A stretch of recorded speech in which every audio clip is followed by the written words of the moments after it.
Good morning everyone, welcome to Mount Moments. আশা করি সবাই ভালো আছেন। আরও একটি নতুন ভিডিওতে আপনাদেরকে ওয়েলকাম করছি।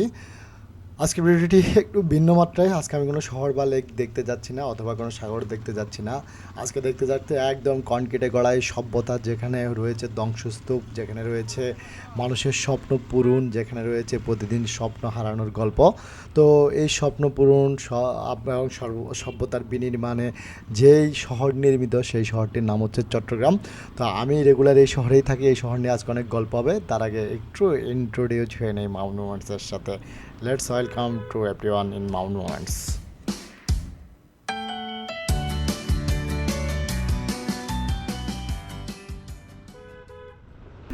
মাউন্ট মোমেন্টস নিয়ে যে কথাটি না বললে নয়, born to travel live with green. আমি সবসময় যেটি বলি, ভ্রমণের সাথে বাঁচুন এবং সবুজের সাথে বাঁচুন। আপনি ভ্রমণ করার জন্যই জন্মগ্রহণ করুন এবং ভ্রমণের জন্যই আপনার জন্ম হোক, কারণ আমাদের এই জন্মটাই ভ্রমণের জন্য। তো যাই হোক, আজকে আপনাদের সাথে যেটা আমি শেয়ার করব গুরুত্বপূর্ণ কথা, সেটা হচ্ছে যে আজকে একটু গল্প করব। যে শহর দিয়ে আমি ছুটে চলছি, এটা হচ্ছে চট্টগ্রাম শহর। এই চট্টগ্রাম শহরে আমার প্রতিদিনের পথ চলা, প্রতিদিনের গল্প, প্রতিদিনের সুখ দুঃখ কষ্ট এই শহরের ইট কাথারে চাপা পড়ে থাকে। ঈদের 5 দিনের ছুটি পেয়েছি, যে কোনো কারণেই ঈদের পর দিন বাড়ি যেতে হচ্ছে। যে কোনো কারণটা একটু ব্যাখ্যা করছি আপনাদেরকে।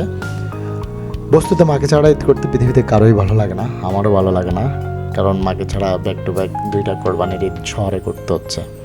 এটার একটাই রিজন, সেটা হচ্ছে করোনাকালীন সময়ে অ্যাকচুয়ালি শহরে কোরবান করে একটা মানে অভ্যাস হয়ে গেছে। আর একটা বিষয় হচ্ছে যে মানে কোরবানের ছুটি এতই কম থাকে যে যাই বাড়িতে গিয়ে মানে ফ্যামিলি পরিজন নিয়ে বাড়িতে যাওয়া আসা মানে কেমন একটা ঝামেলার ব্যাপার মনে হয় আমার কাছে।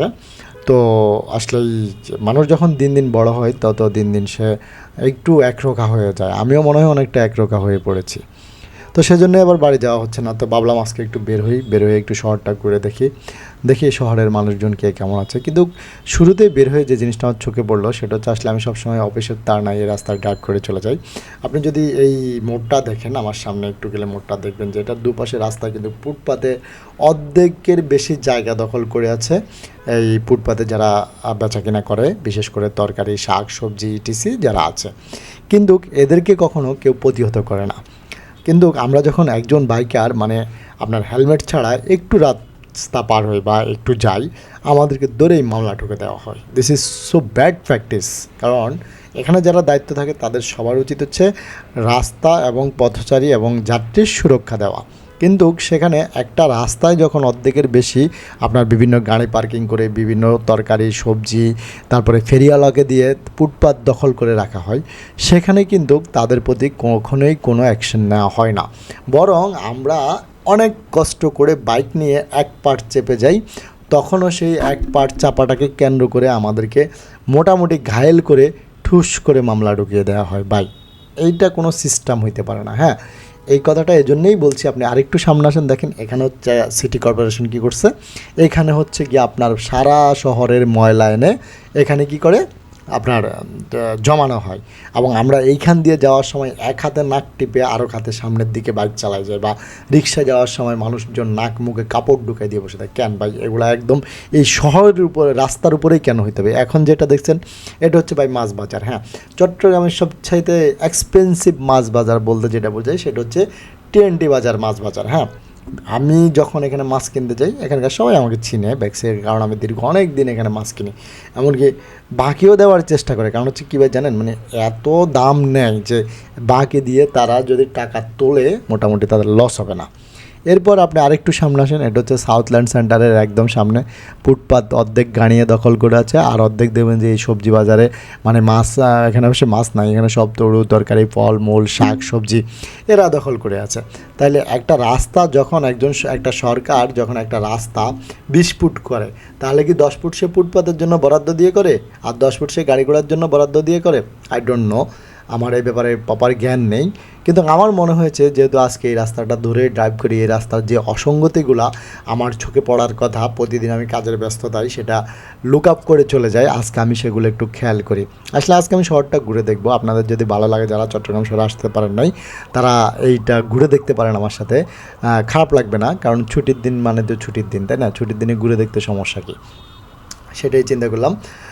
আর এইটি একটু আগে যেটা দেখলেন সেটা হচ্ছে এলিভেটেড এক্সপ্রেসওয়ে, যেটা আপনার চট্টগ্রাম লালখান বাজার থেকে একদম এয়ারপোর্ট পর্যন্ত সোজা একটানে আপনি এখন চলে যেতে পারবেন সেদিকে। তো আপনাদের যারা মানে চট্টগ্রাম শহর সম্পর্কে আইডিয়া নেই তারা আজকের এই ভিডিওটা দেখলে একদম কনসেপ্ট ক্লিয়ার হয়ে যাবেন। আমি ছুটির দিনগুলোতে চেষ্টা করব চট্টগ্রাম শহরে বিভিন্ন জায়গায় ঘুরে আপনাদেরকে একটু দেখানোর জন্য, আর আপনাদের সাথে একটু বক বক করব। যারা আমার বক বক পছন্দ করেন তারা অবশ্যই লাইক কমেন্ট শেয়ার দিয়ে মামুন মোটরসকে সাপোর্ট দেবেন। আমি এখন এলিভেটেড এক্সপ্রেসের নিচ দিয়ে চলে যাচ্ছি। এখন আমি যেদিকে ঢুকবো সেটা হচ্ছে ওয়ার্ল্ড ট্রেড সেন্টার, বুঝছেন, WTC ওয়ার্ল্ড ট্রেড সেন্টারের রোড কিন্তু এটা, এবং এটার একটু সামনে গেলে বেস্ট ওয়েস্টার্ন হোটেল। তো এইখানে একটা দারুণ জিনিস আছে ভাই, দেখেন, সেটা হচ্ছে একটু দুই পাশের দিকে তাকায় থাকেন, মনে হচ্ছে আমি কক্সবাজার সি বিচের মধ্যে যাচ্ছি, তাই না? সাথে দিয়ে যেইভাবে তারা দোকানপাট সাজায়, মানে দুমদাম ব্যবসা করতেছে। হ্যাঁ, আলহামদুলিল্লাহ, তারা হকার মানুষ ফুটপাতে থাকে। আমি চাই তাদের রুটি রুজির ব্যবস্থা থাকুক, কিন্তু সেটার একটা সুষম বন্টন থাকুক, সুব্যবস্থা থাকুক। তো অনেক কথা হয়ে গেল, সবাই ভালো থাকবেন। আমার জন্য এখানে আমার এক বন্ধু মোট বারোক অপেক্ষা করছে, যে আমার সব সময় ট্যুরে থাকে, আপনারা সবাই তাকে চিনেন। অন্য কোনো দিন সব বন্ধুরা মিলে আড্ডা দেবো আপনাদের সাথে, আবার গল্প হবে, আবার এই শহরের দুঃখ শোনা হবে, নিজের দুঃখ শেয়ার করা হবে, মাঝে মাঝে আনন্দ আসবে, সেটা অবশ্যই ঈদের মতো। তো সবাইকে ঈদের ছুটির আরও একবার শুভেচ্ছা জানাচ্ছি। Take care. আর ভিডিওটি ভালো লাগলে অবশ্যই লাইক দিয়ে পাশে থাকবেন। আপনাদের সাপোর্ট আমার জন্য অবশ্যই দরকার।